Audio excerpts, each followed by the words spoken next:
આણંદના ખંભાતમાં એટીએસે મોટું ઓપરેશન પાર પાડ્યું છે, જેમાં ફેક્ટરીમાંથી 107 કરોડનું ડ્રગ્સ ઝડપી પાડ્યું છે અને ડ્રગ્સના જથ્થા સાથે 6 લોકોની ધરપકડ કરવામાં આવી છે. સોકડા ગ્રીન લાઈફ ઇન્ડસ્ટ્રીઝમાંથી ડ્રગ્સ એક ફેક્ટરીમાં બનતો હોવાની બાતમીના આધારે એટીએસે કાર્યવાહી કરી હતી.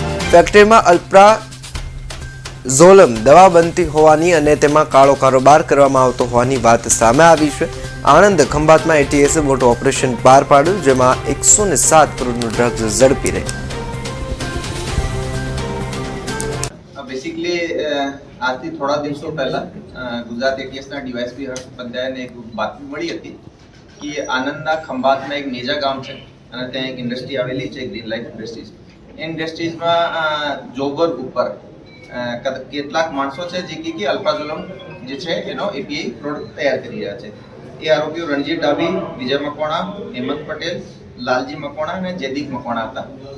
અને એ જે 5 આરોપીઓ છે એ અલ્પ્રાઝોલમનો એપીઆઈ છે એ એમપીના એક અજય જૈનના નામના માણસને આપી રહ્યા હતા. આ ઇન્ફોર્મેશન સિનિયર અધિકારીઓ જોડે શેર કરવામાં આવેલી. એક એસપી એટીએસ કે સિદ્ધાર્થના નેતૃત્વમાં એક ટીમ બનાવવામાં આવેલી, જેમાં કે સિદ્ધાર્થ, એસપી એટીએસ સિવાય Harsh Upadhyay, PI Piyush Desai, PI Ajit Chavda, PSI DV Rathod અને પીએસઆઈ રાહુલ ગર્જર આ ટીમ બનાવવામાં આવી અને કેટલાક એમાં કર્મચારીઓ પણ સામેલ રાખેલ હતા. આ ટીમ આ ઇન્ફોર્મેશન વધારે વર્કઆઉટ કર્યા પછી એ લોકોને આ કન્ફર્મ થઈ ગયા જે ઇન્ફોર્મેશન છે સાચી છે. એ પછી ડીવાયએસપી હર્ષના નેતૃત્વમાં એક ટીમ બનાવવામાં આવેલી, જેમાં જે પહેલા જે ટીમ છે એ લોકો પણ સામેલ હતા.